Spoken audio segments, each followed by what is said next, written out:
என்னப்பா இந்த விஷயம் எங்க போனாலும் கேள்வியா கேக்குறாரு. இவர் வந்தா என்ன செய்வாருன்னு கேட்டதுக்கு 2 இடத்துல அதுக்கான விளக்கத்தை ஒண்ணு சொன்னோம். எது நடைக்கு சாத்தியமோ, எது உண்மையோ அதை மட்டும் தான் சொல்லுவோம், அதை மட்டும் தான் செய்வோம். இந்த திமுக மாதிரி பொய்யான வாக்குறுதிகளை எப்பவுமே கொடுக்க மாட்டோம். புதுசா என்னப்பா சொல்றது? செவ்வாய் கிரகத்துல ஐடி கம்பெனி கட்டப்படும், காத்துல கல்வீடு கட்டப்படும், அமெரிக்காவுக்கு ஒத்தடி பாதை போதப்படும், வீட்டுக்குள்ளே ஏரோப்ளேன் ஓட்டப்படும். இந்த மாதிரி அடிச்சு விடுவோமா? இந்த பாசிச பாஜக அரசோட எப்பவுமே நாங்க ஒத்து போக மாட்டோம். இப்படி ஒரு மோசமான ஒரு ஆட்சியை கொடுக்கறாங்களே, இந்த திமுக அரசு மறுபடியும் ஆட்சிக்கு வரணுமா? நாமக்கல் மாவட்டத்தோட இந்த முட்டை உலகமும் கூட ரொம்ப ஃபேமஸ். எக் சிட்டி, எக் சிட்டின்னு கூட கூப்பிடுவாங்க. அது மாதிரி தமிழ்நாட்டு மக்களுக்கு இந்த சத்தான உணவு முட்டை கொடுக்கிற ஊர் மட்டும் இல்ல,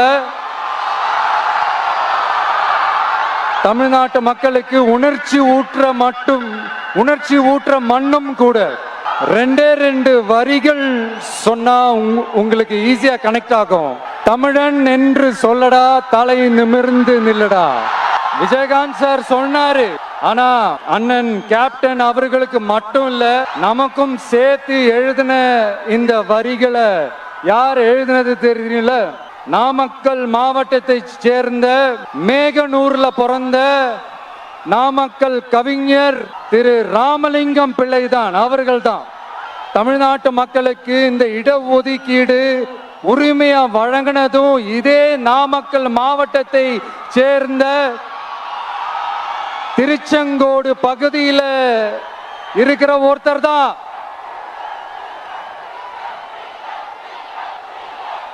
நம்ம சென்னை மாகாணத்தோட முதலமைச்சரா இருந்த சுப்பராயன் அவர்கள், அவர்தான் அந்த மாபெரும் மனிதர். மக்களுக்கு இடஒதுக்கீடு உரிமைய வழங்கினதுல இவருக்கு மிகப்பெரிய ஒரு பங்கு ஒன்று இருக்கு. அதுதான் இந்த கம்யூனல் GO 1071 அதை கொண்டு வந்து பட்டியலின மக்களுக்கும் பிற்படுத்தப்பட்ட மக்களுக்கும் இத வழங்கினார். அதனாலதான் அவரு முதலமைச்சரா பதவியேற்றதுக்கு அப்புறம் முதல் தமிழர் அப்படின்ற அந்த பெருமையோட சொன்னது மட்டும் இல்லாம, இதே நாமக்கல்ல அவருக்காக ஒரு மணிமண்டபம் கட்டுவோம்னு வாக்குறுதி நம்பர் 456 கொடுத்தது யாரு? சொன்னாங்களே, செஞ்சாங்களா? ஒரு படத்துல நம்ம வடிவேல் சார் இந்த எம்டி பாக்கெட்டை எடுத்து இப்படி காட்டுவார் தெரியுமா? அந்த மாதிரிதான் ஒவ்வொரு வாக்குறுதியும் படிச்சுட்டு அந்த எம்டி பாக்கெட்டை இப்படி நம்ம காட்ட வேண்டியதுதான். இப்ப நம்ம அந்த நாமக்கல் மாவட்டத்துல வாக்குறுதிகளா அது செய்வோம் இது செய்வோம்னு நிறைய சொன்னாங்களே, அதுல ஒரு சின்ன லிஸ்ட் மட்டும் இப்ப நம்ம பார்ப்போம். ஒவ்வொரு ஒன்றியத்திலும் தானிய சேமிப்பு கிடங்குகள் அமைக்கப்படும். இவை உலர் களங்களுடன் கூடிய கொள்முதல் நிலையங்களுடன் இணைக்கப்படும். வாக்குறுதி நம்பர் 50.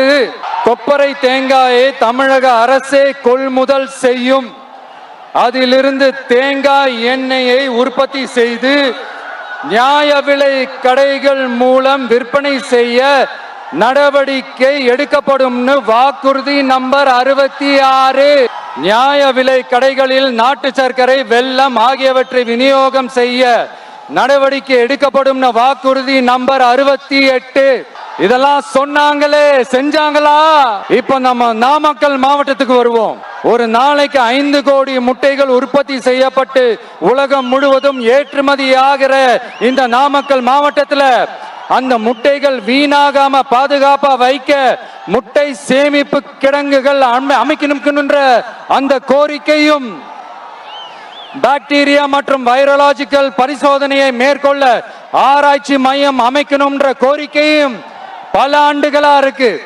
ஆனா அதை இதுவரைக்கும் ஆண்ட கட்சிகளும் சரி, இப்ப ஆளும் கட்சிகளும் சரி, அத பத்தி கொஞ்சம் கூட யோசிக்கவே இல்லை.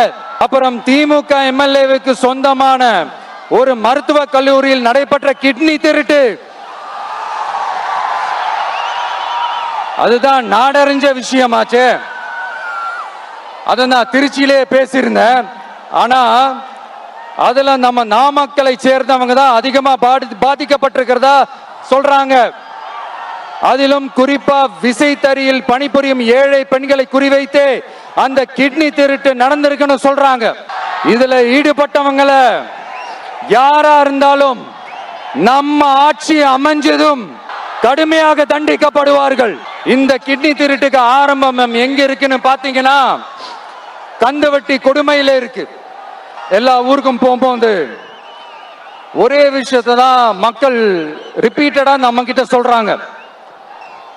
அடிப்படை சாலை வசதி, குடிக்க நல்ல குடிநீர்,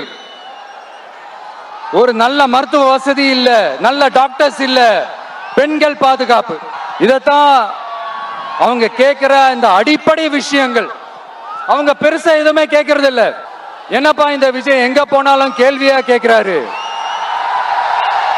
இவர் வந்தா என்ன செய்வாருன்னு கேட்டதுக்கு ரெண்டு இடத்துல அதுக்கான விளக்கத்தை ஒண்ணு சொன்னோம்.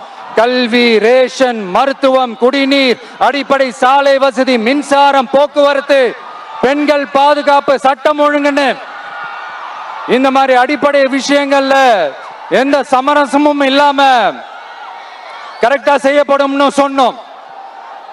இதத்தானே எல்லாரும் சொன்னாங்க. அதே தான் இவரும் சொல்றாரு. இவர் என்ன புதுசா என்ன சொல்லிட்டாரு? புதுசா எதுவுமே சொல்லலையே. ஐயா, அரசியல் மேதைகளே, பெரியவங்களே, ஒரு மனுஷனுக்கு சாப்பிடறதுக்கு நல்ல சோறு, படிக்கிறதுக்கு நல்ல கல்வி, குடிக்கிறதுக்கு நல்ல குடிநீர், அவனை பார்த்துக்கிறதுக்கு நல்ல மருத்துவ வசதி, வேணுங்கிற இடத்துக்கு போயிட்டு வர்றதுக்கு நல்ல போக்குவரத்து, அதுக்கான சாலை வசதி, பாதுகாப்பான ஒரு வாழ்க்கை, இதுதானே ஒரு மனுஷனுக்கு அடிப்படை தேவை. எது நடைக்கு சாத்தியமோ, எது உண்மையோ அதை மட்டும் தான் சொல்லுவோம், அதை மட்டும் தான் செய்வோம். இந்த திமுக மாதிரி பொய்யான வாக்குறுதிகளை எப்பவுமே கொடுக்க மாட்டோம். புதுசா சொல்லுங்க, புதுசா சொல்லுங்கன்னா என்னத்த சொல்றது எனக்கு புரியலையே. என்னத்த புதுசா சொல்றது? புதுசா என்னப்பா சொல்றது? செவ்வாய் கிரகத்துல ஐடி கம்பெனி கட்டப்படும், காத்துல கல்வீடு கட்டப்படும், அமெரிக்காவுக்கு ஒத்தடி பாதை போதப்படும், வீட்டுக்குள்ளே ஏரோப்ளேன் ஓட்டப்படும். இந்த மாதிரி அடிச்சு விடுவோமா? நம்ம சிஎம் அவர்கள் அடிச்சு விடுவாரு, அந்த மாதிரி அடிச்சு விடுவோமா? இந்த பாசிச பாஜக அரசோட எப்பவுமே நாங்க ஒத்து போக மாட்டோம். இந்த திமுக அரசு மாதிரி அண்டர் கிரவுண்ட் டீலிங், மறைமுக உறவுக்காரர்களா இந்த பாஜகவோட எப்பவுமே நாம இருக்க மாட்டோம். ரெண்டு. மூணாவது, மூச்சுக்கு முன்னொரு தடவை அம்மா அம்மா அம்மான்னு சொல்லிக்கிட்டு ஜெயலலிதா மேடம் சொன்ன அந்த விஷயத்தை டோட்டலா மறந்துட்டு ஒரு பொருந்தா கூட்டணியா ஒரு கூட்டணியை ஒண்ணு அமைச்சுக்கிட்டு கேட்டா தமிழ்நாட்டோட நலனுக்காக இந்த பாஜகவோட கூட்டணி வச்சிருக்கோம்னு சொல்லிக்கிறாங்களே, அவங்கள மாதிரியும் நாம இருக்க மாட்டோம். இல்ல, நான் தெரியாம தான் கேக்குறேன். இந்த பாஜக அரசு தமிழ்நாட்டுக்கு என்ன செஞ்சுட்டாங்க? நீட்டை ஒழிச்சிட்டாங்களா? கல்விக்கு தேவையான அந்த நிதியை முழுசா கொடுத்துட்டாங்களா? இல்ல தமிழ்நாட்டுக்கு தேவையான எல்லா விஷயங்களையும் தான் சரியா செஞ்சுட்டாங்களா? அப்புறம் எதுக்காக இந்த சந்தர்ப்பவாத கூட்டணின்னு நான் கேட்கல. புரட்சி தலைவர் எம்ஜிஆர் அவர்களோட உண்மையான தொண்டர்கள் அவங்க கேட்கிறாங்க. சரிப்பா, அவங்க கூட்டு பொரியல் அப்பளம்னு எதையாவது கிண்டிக்கிட்டோம், நமக்கு எதுக்கு? மக்களே, இன்னொரு முக்கியமான விஷயம், இத கவனமா கேளுங்க. அதிமுக பாஜக நேரடி ஒரு உறவுக்காரர்கள்னு எல்லாருக்குமே தெரியும். அவங்களோட கூட்டணி மேல மக்களுக்கு எந்த ஒரு நம்பிக்கையும் இல்லைன்னு எல்லாருக்குமே தெரியும். ஆனா அட் த சேம் டைம் இந்த திமுக குடும்பம் இந்த பாஜகவோட அண்டர் கிரவுண்ட் டீலிங், மறைமுக உறவுக்காரர்களா இருக்காங்கன்றது தயவு செஞ்சு மறந்துடாதீங்க. ஒண்ணு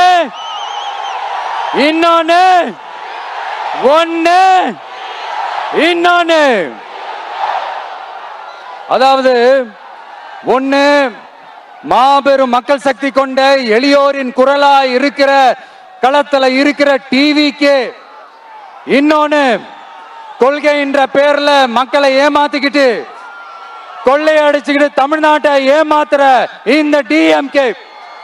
இந்த ரெண்டு பேருக்கு நடுவுல தான் இப்படி ஒரு மோசமான ஒரு ஆட்சியை கொடுக்கறாங்களே. இந்த திமுக அரசு மறுபடியும் ஆட்சிக்கு வரணுமா? உங்க உண்மையான மக்களாட்சி, மனசாட்சி உள்ள மக்களாட்சி, உங்க நம்ம டிவிக்கு மறுபடியும் ஆட்சி அமைக்கணுமா? சாரி, இப்ப ஆட்சி அமைக்கணுமான்னு கேட்டேன். தோழி, என் மேல இவ்வளவு நம்பிக்கை வச்சிருக்கிறீங்களா? என்ன இவ்வளவு நம்புறீங்களா? பார்த்தலாம், ஒரு கை பார்த்தலாம். சத்தியமா சொல்றேன், நானும் ஒரு 2-3 வாரத்துக்கு முன்னாடி என்னமோ ஏதோ நினைச்சேன்.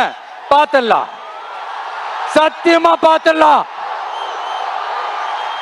கான்பிடண்டா இருங்க மக்களே, நல்லதே நடக்கும், வெற்றி நிச்சயம்.